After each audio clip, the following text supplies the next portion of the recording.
hymns. Hello everyone, I am Jenny Axler and I want to welcome you to a special edition of our Braille Sense video series. In this one, we're going to do something a little bit different. 2022 marks the 20th anniversary of the first Braille Sense. That's right, Braille Sense is 20 years old. We sold the first one in Korea in 2002, and so today we're going to take a look back. So we'll take a bit of a field trip, not necessarily in distance, but in time. We're going to go down memory lane and take a look at all of the models that brought us from there to here. From the first Braille Sense that many of you have probably never seen or heard of, all the way up to the Braille Sense 6. So we hope you'll stick with us and join us for a look at the ghosts of Braille Sense past. So most of you probably think that we started with this model in front of me. This is what is referred to in the US as the Braille Sense Classic, or even just the Braille Sense, because it was the original Braille Sense. However, if you remember correctly, the model of this unit was H200. So that begged the question for me, was there an H100? And in fact, there was. The H100 is actually this model. And what does H stand for? That's also a good question. H actually stands for Hansone, which is the name of these devices in Korean. Braille Sense is what they are called in English, probably named by, I don't know if it was named by GW Micro, I'm not sure, possibly HIMS, but either way, that isn't the original name, and it's actually not a direct translation. So that is why there is an H in all of the model names. This is the H100. It looks not really similar to the Classic, I guess. It has the basic layout of the Braille keys, and we have, instead of the 4 function keys, we actually have 2 bars that could be activated on either end, on the left and on the right. This keyboard is really bad. It's very tall. You can hear it typing. So you can hear it's very clunky. The whole unit is about 2 inches tall, very similar to the Braille Sense Classic. We have no media buttons on this one. It's actually just flat on the front. There's nothing. If I turn around to the left side, this has a PCMCIA slot. Some of you probably don't even remember these. They're older than you are, some of these people that are watching this. This used to be used for storage. You could use a compact flash to PCMCIA adapter. There were disk drives that were connected, but this is a big old slot that's a bit bigger than a credit card even, and thicker than that. And then there's the headphone jack is also on that side. So this is rather interesting. It has a matte finish. It's not the same gloss as the Braille Sense Classic. And it has, I think, 64 megabytes of internal memory. I think it's 32 megabytes of RAM, a very old processor, of course, and just Windows CE Net, they called it. They didn't even say 5.0. So on the back here, we have a ton of ports because, of course, back then, everything had to have its own unique port and slot, etc. And this is missing its back plate for those of you who can see it, but I'm actually quite lucky that it's in the condition that it's in after 20 years. So we're going to go with it. So we have an Ethernet port, which is 10 megabits per second. We then have our USB client port, and this is the big old USB original B port for actually mostly for active sync. That was its main function. We didn't even have mass storage mode on these old devices, so this was used for active sync. We have the USB host port, which would basically host drives and printers. We have a parallel port, which actually was used more often for printing, actually, although I do think USB printers could have been supported at that point. We have a VGA port, and we have a serial port, which was generally used for the terminal for screen reader. If we go around to the side here, we have the very old style rocker switch, very tactile and pleasing. That's about all we have on there. And if we turn it over, we have a huge battery, huge battery. This covers, I don't know, maybe 2/3 of the back side of it. And what's interesting, it's about 3,600 mAh. The BrailleSense 6 Mini is 3,400 mAh. And if you've ever seen the battery pack, it's probably a quarter of the size of this. So again, this is the technology 20 years ago.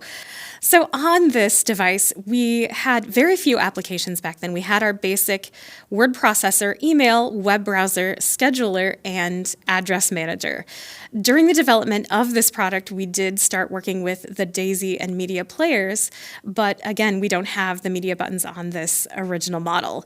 So this is the original BrailleSense. This is actually more classic even than the classic, which is the next model we'll look at here. This is the BrailleSense Classic, and in Korea it was called Hansone 2, which is why it is H200. Some of you have actually used these. On this, we actually got our 4 function keys, the traditional layout that we still have today. Instead of our PCMCIA slot, we have 2 compact flashcard slots here. That's all we've got on that side. In the front, hey, we've got our media buttons. So the back is actually very similar to Hansone 1 in the hardware that we've got here. We do have the USB-A port, the USB-B port, Ethernet, parallel, serial, and VGA. So the order has changed a little bit, but it's basically the same stuff. We do have 64 megabytes of internal memory again, and 64 megabytes of RAM this time. So we did upgrade the RAM, we upgraded the storage type, we added the function keys and the media buttons, and we've made the glossy design that you still know and love. We have still a pretty terrible keyboard on it. I don't know if any of you remember these old clunky keys, but they're extremely uncomfortable to type on. They're very tall, very three-dimensional. We do have, again, our rocker switch on the side here. I'm not really showing that. It's right there. So there's really nothing on the back of this one except some huge feet and the little battery release. This, again, probably weighs more than 3 pounds. Again, it's almost 2 inches tall. It's a really hefty device. Glad we don't have to carry these around anymore. When I hold it, I almost think of holding a rotary phone. I'm not exactly sure why, but the weight kind of reminds me of that, the way that it feels in your hands. So anyway, that is Hansone 2, or BrailleSense Classic. And now for something completely different. So the BrailleSense Classic started selling in the United States in 2005 through GW Micro. And just 2 years later, in 2007, we got something entirely different that is so tiny compared to that model. This is the original VoiceSense. And I remember being at the NFB convention in 2007, and I was working at that time for a somewhat of a competitor, I'll say, and we were just amazed at how this just went flying off the shelves. We suddenly had this tiny pocketable model. It had Wi-Fi and Bluetooth built in. We had a gigabyte of storage. So we actually got SD in this model. We have both SD and CF. So in addition to the 1 gigabyte of memory, we also had the ability to add 2 cards to it. And of course, we supported USB. On the front, we have our media buttons, and we got the addition of a stereo microphone jack as well as our headphone jack. Woohoo, this was the first model to give us that.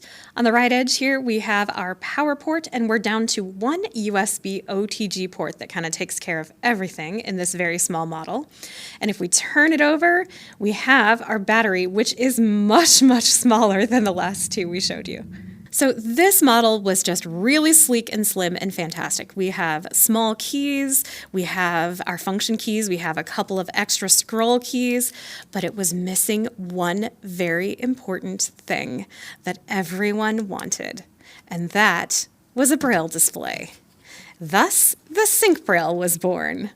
So this is about as basic as it gets. This is the 20-cell model. There is also a 32-cell model. It is a Braille display, scroll keys, a USB port, and cursor routers, and that's pretty much all there is to it.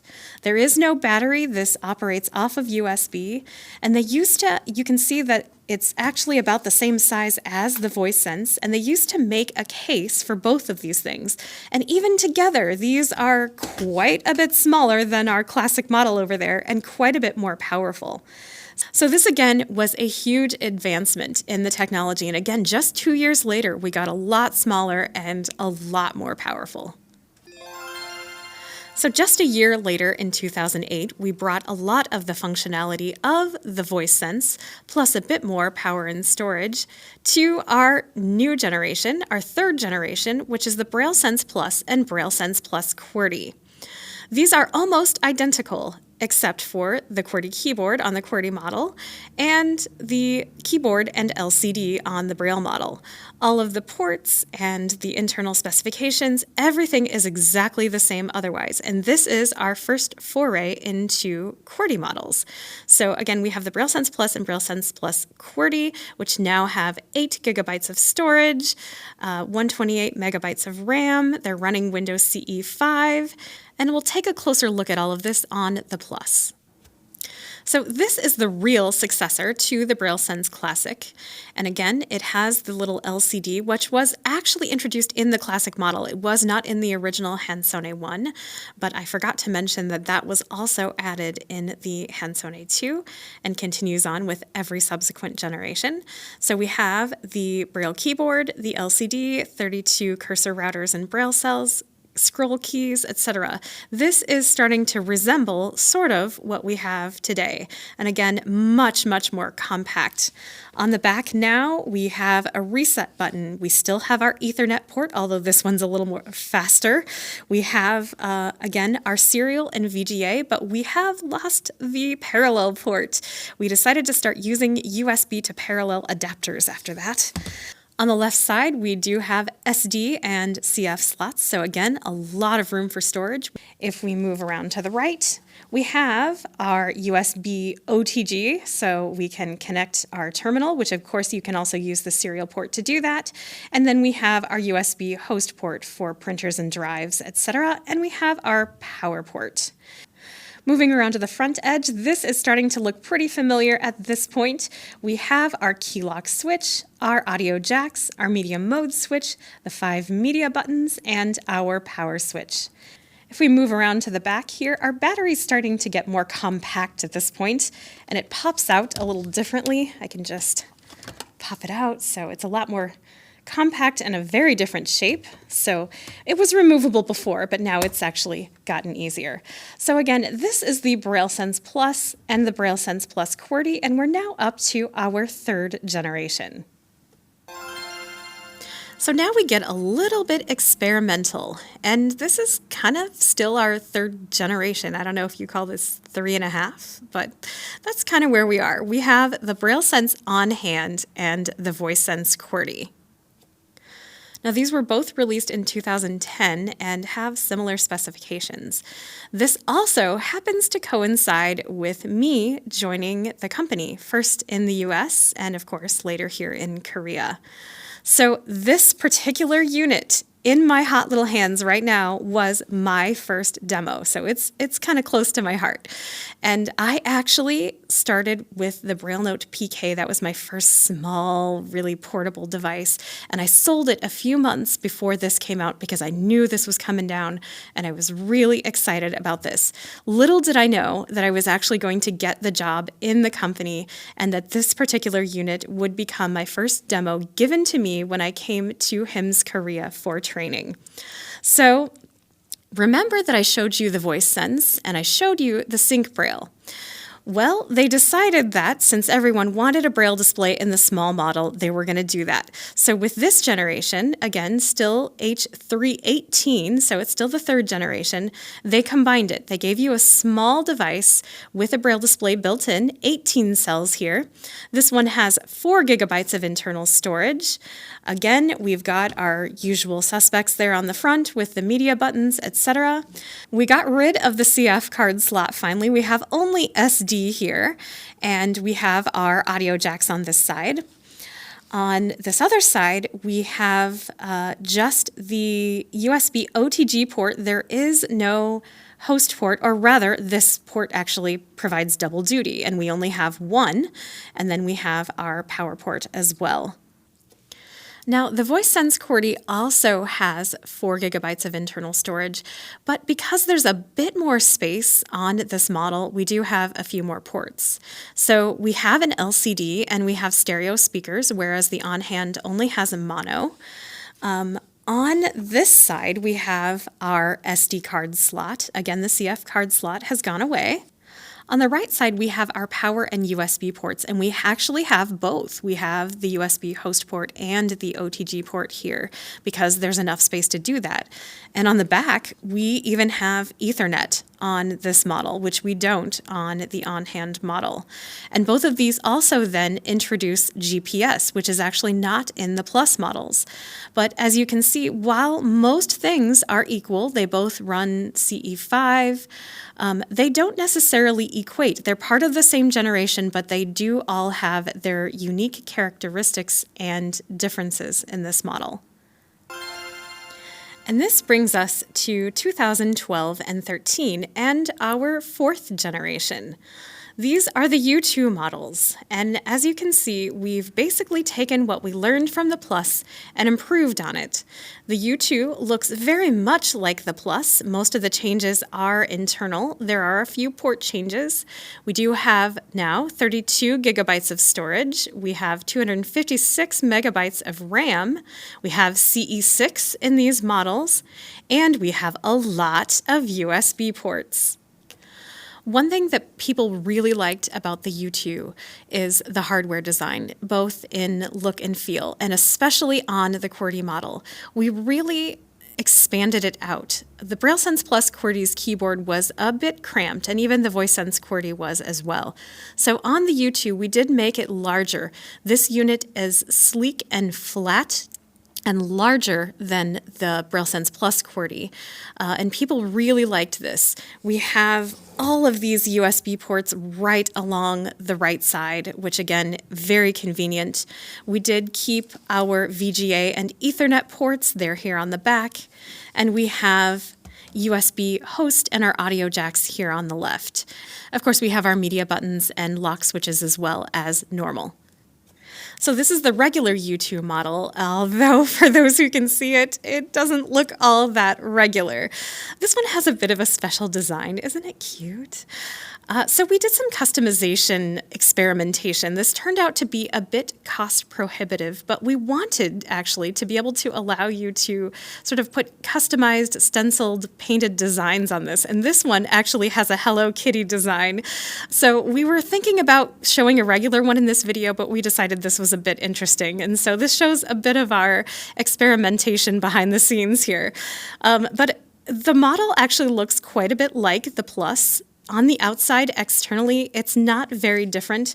Of course, again, it has the exact same ports as the U2 QWERTY we just showed you, just in different positions. So the U2 and U2 QWERTY were released in 2012. And the U2 Mini came along about a year later, and it came along at a really interesting time in the market, and we were also doing a lot of interesting things with software that helped this along. So there was sort of this raging debate over whether you wanted to run Windows CE and continue to do all of this specialized development, or try to create Braille devices that ran on mainstream operating systems. And you had all of these projects going on, particularly with National Braille Press and APH, where they were trying to create a very pocketable, portable, and powerful Android device. However, the NBP device was taking a bit longer to come to fruition, and the APH device was Well, it was running gingerbread. So we can't really blame APH for this. Android just wasn't quite ready for us yet. And so the U2 Mini actually outsold itself.